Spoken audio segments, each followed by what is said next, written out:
নমস্কাৰ ছাত্ৰ ছাত্ৰীসকল আজি মই Kanaklata Baruah a brave young woman class 3 lesson number 3 3 number এক্টিভিটিছৰ পৰা লৈ আছোঁ। ইয়াৰ আগতে মই আগৰ এক্টিভিটিছৰ মোক দি থোৱা আছে, যদিহে তোমালোকে চোৱা নাই চাই ল'ব পাৰিবা আৰু পাৰ্ট 3 অসমীয়াত আলোচনা কৰি থোৱা আছে। ব'লাচোন তেতিয়াহ'লে 3 নম্বৰ এক্টিভিটিছৰ পৰা আৰম্ভ কৰোঁ। 3 নম্বৰ এক্টিভিটিছটো তোমালোকক দিছে লেটছ ৰিড দ্য চেণ্টেন্সেছ। তোমালোকক দুটা বাক্য দি থোৱা আছে, এই বাক্যকেইটা পঢ়িব লাগে। মই পঢ়ি দিছোঁ। Konoklata Borua loved her motherland. She wanted to free her motherland from British rule. তাৰপিছত দিছে now write 2 sentences about the things that you do to show your love for your motherland. তোমাৰ মাতৃভূমিক ভাল পোৱাৰ দুটা কাম দেখাব কৈছে, লিখিব কৈছে। গতিকে মই ইয়াত লিখি দিছোঁ, চোৱা। I keep my country clean. Country ঠাইত তুমি লিখিব পাৰা motherland. I keep my motherland clean and follow all the rules. 2 নম্বৰটো আছে sentence, এইটো নিলিখি এইটো লিখিব পাৰা। We should never disrespect our motherland. 2 নম্বৰটো হৈছে I proudly sing the national anthem and respect my flag. 4 number হৈছে চাৰি নম্বৰ এইটো এক্টিভিটিজ হৈছে listen to these words and say them aloud. ইয়াত শব্দকেইটা শুনিব কৈছে আৰু ধুনীয়াকৈ ডাঙৰকৈ পঢ়িব কৈছে। Blue, glue, clue, true. Rule, June, tune, tube.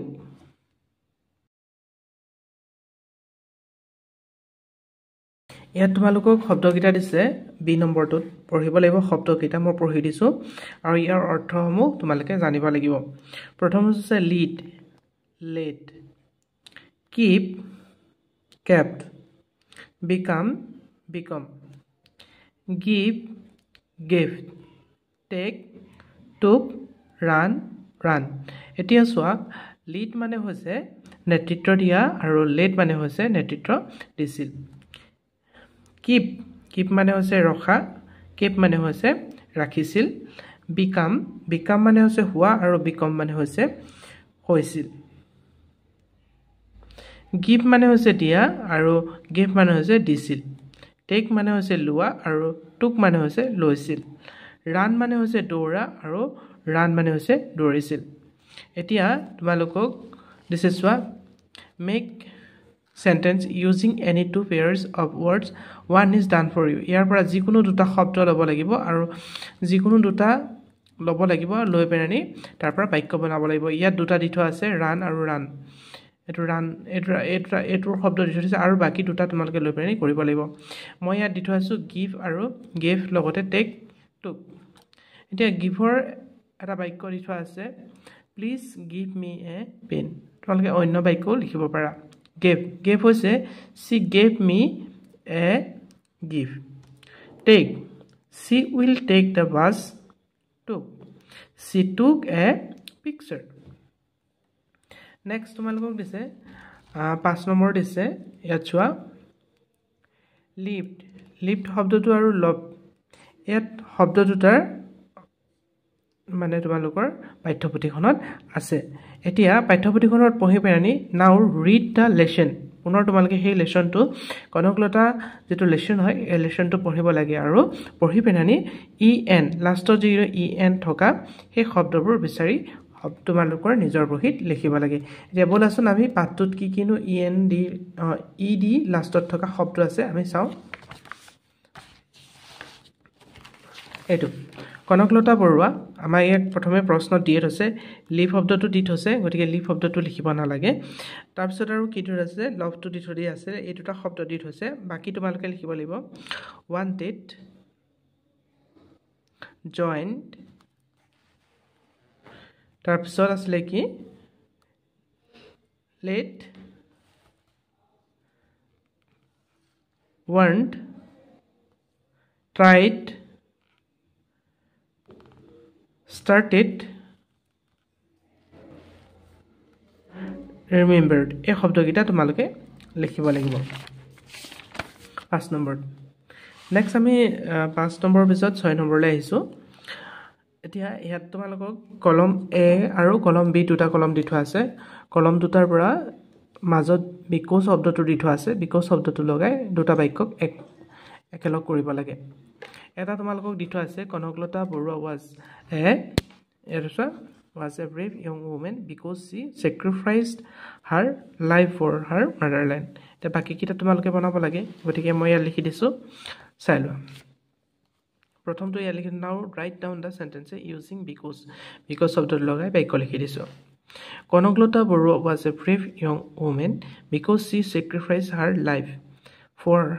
the motherland ইয়াত কোট আমি পাইছো এইটো চোৱা so Kanaklata Barua was a brave young woman because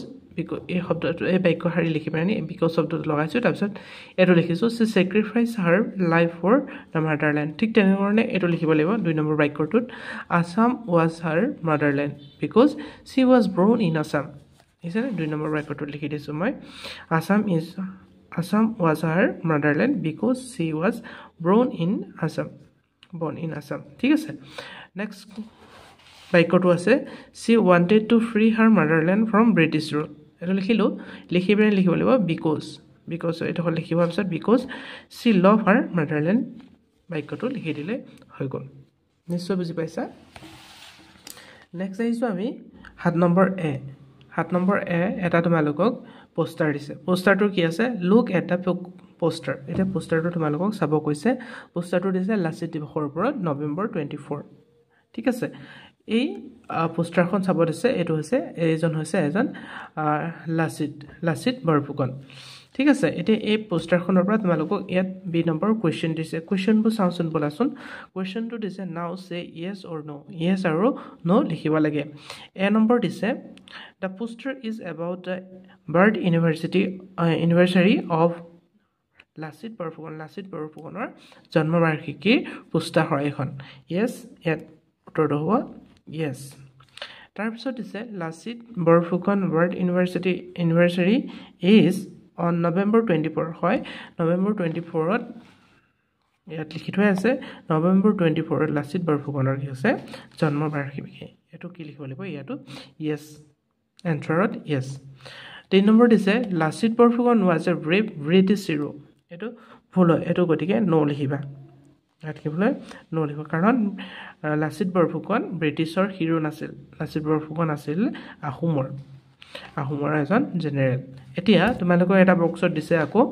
read the following information about Lachit বৰফুকনৰ বিষয়ে কিছুমান ইয়াত দি থোৱা আছে চাওঁচোন হাচোন লাচিত বৰফুকন এন আহোম জেনেৰেল লাচিত বৰফুকন এজন কেছে আহোমৰ জেনেৰেল আছিল তেখেতৰ বাৰ্থ হৈছিল কেতিয়া নৱেম্বৰ 24 1622 1622 চনৰ কি হৈছে নৱেম্বৰ মাহৰ 24 তাৰিখে তেওঁ জন্ম হৈছিল ডেট কেতিয়া হৈছিল এপ্ৰিল 24 25 1672 1672 খ্ৰীষ্টাব্দৰ 72 চনৰ 1672 চনৰ এপ্ৰিল মাহৰ 25 তাৰিখে লাচিত বৰফুকনৰ মৃত্যু হৈছিল আৰু তেওঁ কিহৰ যুদ্ধ কৰিছিল যে চৰাইঘাটৰ বেটল অফ চৰাইঘাটৰ যুদ্ধ তেওঁ হৈছিল এতিয়া তোমাৰ চোৱাচোন নেক্সট কোৱেশ্চন কি দিছে next question is now write down a list 3 sentence about Lasit Borphukan from what you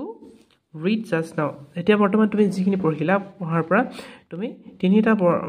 বাক্য তুমি লিখিবা লাগে লাচিত বৰফুকনৰ ওপৰত মই লিখি দিছো চোৱা Lachit Borphukan was born on November 24 1622 next বাক্যটো লিখিছো Lachit Borphukan was the date on April 25 1672 তিন নম্বৰ বাক্যটো লিখিছো Lachit Borphukan was an Ahom general ঠিক আছে নিশ্চয় তোমালোকে বুজি পাইছা ডি নম্বৰটো দিছে তোমালোকক look work in pairs look at the two picture ইয়াত দুখন পিকচাৰ দি থোৱা আছে and find 5 difference এতিয়া তোমালোকে ইয়াৰ পৰা ডিফাৰেন্সবোৰ উলিয়াব লাগে তোমালোকে পিকচাৰ দুখন চোৱা আৰু চাই পানি এই দুখনৰ মাজত কি ডিফাৰেন্স আছে সেই ডিফাৰেন্সটো তোমালোকে উলিয়াব লাগিব ঠিক আছে এতিয়া মই নেক্সট 8 নম্বৰ এক্টিভিটিজ টু লাইছো 8 নম্বৰটো দিছে তোমালোকক look at the picture এই পিকচাৰখনলৈ চাব গৈছে চাই লোৱা তোমালোকে ভালদৰে কি কৰিছে এজন মানুহে সাইকেল চলাই গৈ আছে আৰু সাইকেল চলাই পাৰি এটা ডাস্টবিনলৈ এটা কি কৰিছিল লেতেৰা বস্তু আৱৰ্জনা বস্তু ডাস্টবিনলৈ পেলাই দিছে আৰু এগৰাকীয়ে ওচৰত গৈ ডাস্টবিনত আৱৰ্জনা বস্তুবোৰ পেলাইছে আৰু এজনী ছোৱালীয়ে ৰাস্তাত খোজকাঢ়ি আছে আৰু এজনে ৱেটিং সিটত ৰৈ আছে এতিয়া তোমালোকক এই পিকচাৰটোৰ পৰা কোৱেশ্চন উঠিছে so now think and answer এতিয়া তোমালোকক ভাবিব কৈছে আৰু ভাবি উত্তৰ দিব লাগে এ নম্বৰ দিছে what are the boys and the girls doing এতিয়া ছোৱালী আৰু ল'ৰাই কি কৰি আছে বুলি দিছে ছোৱালী আৰু ল'ৰা বুলি ধৰি লোৱা হৈছে ছোৱালী আৰু ল'ৰাই কি কৰা হৈছে কি কৰিছে এই পিকচাৰটোত এত কৈছে আমি প্ৰথমে কৈছো যে এজন ল'ৰাই সাইকেল চলাইছিল এটা হ'ল a boy cycling on the road cycling লিখি দিছো মই চোৱা a boy cycling throwing something trash towards the dustbin এই ডাষ্টবিনত কিছুমান আৱৰ্জনা পেলাবলৈ ৰাস্তাত চাইকেল চলাই আৱৰ্জনাবোৰ মানে ডাষ্টবিনত পেলাইছে তাৰপিছত another boy standing another boy is standing in the waiting seat another boy is standing in the waiting seat one girl কি কৰিছিল এজনী ছোৱালী কি কৰিছিল in a কি কৰিছিল wheelchair এখন wheelchairত বহি আছে putting trash into the dustbin এই আৱৰ্জনাবোৰ ক'ত পেলাইছিল ডাষ্টবিনত পেলাইছিল এজনী ছোৱালী another girl in a yellow dress আনজনী ছোৱালী কি হৈছে yellow dress পিন্ধিছে yellow dress পিন্ধি কি কৰিছে walking on the road ৰাস্তাত খোজকাঢ়ি গৈ আছে এটা দিছে who among the four love their country ইয়াৰ ভিতৰত কোনজনে দেশক ভাল পায় যেহেতু এজনে হুইলচেয়াৰজনত বহি থকা জনে ভাল পায় কাৰণ তেওঁ নিজৰ মাতৃভূমিৰ কাৰণে সফা কৰিবৰ কাৰণে তেওঁ নিজে ডাষ্টবিনত গৈ পানি ভালদৰে থৈছে 3 নম্বৰ দিয়া হৈছে do you throw waste on roads or at public place যে তুমি পাব্লিক প্লেছত যাবৰ মানে পেলোৱা নেকি উত্তৰটো লিখিবা no তুমি পেলোৱা নেকি নেপেলোৱা গতিকে no লিখিবা I always throw waste in the dustbin মই কি কৰো ডাষ্টবিনত পেলাও তাৰ পিছত আছে 4 number if someone throw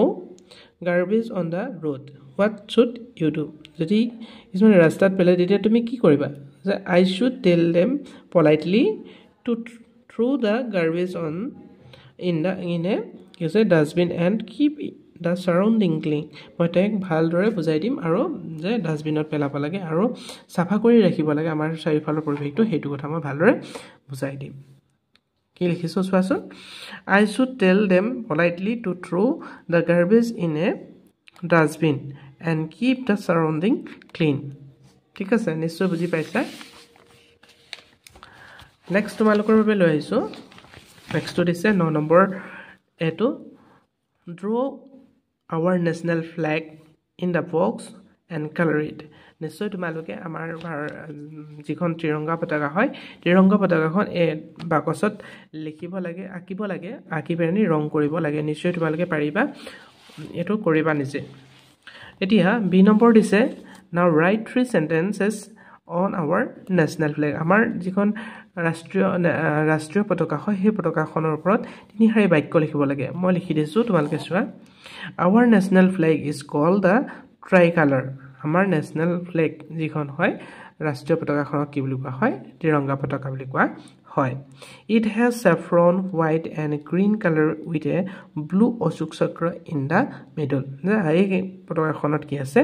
saffron white আৰু green color আছে with a blue অশোক চক্ৰ in the middle আৰু মিডলত কি আছে অশোক চক্ৰ এটা আছে তাৰ পিছত 3 নম্বৰ বাক্যটো লিখিব লাগিব we hoist national flag on independence day and republic day আমি যিখন ৰাষ্ট্ৰীয় পতাকা হয় ৰাষ্ট্ৰীয় পতাকাখন কেতিয়া উত্তোলন কৰো ইন্ডিপেন্ডেন্স দিনা আৰু ৰিপাব্লিক ডে দিনা নেক্সট তোমালোকক দিছে এতিয়া ইয়াত কিছুমান পিকচাৰ দি থোৱা আছে আৰু পিকচাৰখিনি কিছুমান মহান ব্যক্তি হয় যিসকলে নেকি নিজৰ মাতৃভূমিক ভাল পাইছিলে নিজৰ মাতৃভূমিক ভাল পোৱা কেইজনমান মহান ব্যক্তিৰ নাম দি থোৱা আছে আৰু ব্যক্তিজনৰ তলত নাম লিখিব লাগে আৰু নাম লিখিবৰ কাৰণে তোমালোকক তলত নামবোৰ দি থোৱা আছে সেই নামবোৰ তলত লিখিব লাগে এতিয়া প্ৰথম পৰা হৈছে এজন কি হয় নিজৰ মাতৃভূমিৰ কাৰণে তেখেতৰ মৃত্যুবৰণ কৰিছিলে গতিকে তেওঁ কোন হয় মহাত্মা গান্ধী ইয়াত লিখিব লাগিব মহাত্মা গান্ধীৰ তলত মহাত্মা গান্ধী তাৰপিছত আছে এগৰাকী হৈছে সৰোজিনী নাইডু তেখেতৰ নাম হৈছে সৰোজিনী নাইডু এইটো সৰোজিনী নাইডু আছে ইয়াত লিখিব লাগিব তাৰপিছত এখেত হৈছে সুভাষ চন্দ্ৰ বোস এই শব্দটো ইয়াত লিখিব লাগিব তেখেতৰ নাম এখেত হৈছে জ্যোতিপ্ৰসাদ আগৰৱালা এখেত হৈছে এপিজে আব্দুল কালাম হৈছে তলত লিখিব লাগিব আৰু এখেত হৈছে বিষ্ণুপ্ৰসাদ ৰাভা ইয়াত লিখিব লাগিব ধন্যবাদ ছাত্ৰ ছাত্ৰীসকল এইটোৱে আছিল ব্ৰেভ ইয়ং ওমেন কনকলতা বৰুৱাৰ পাঠভিত্তিক এক্টিভিটিসমূহ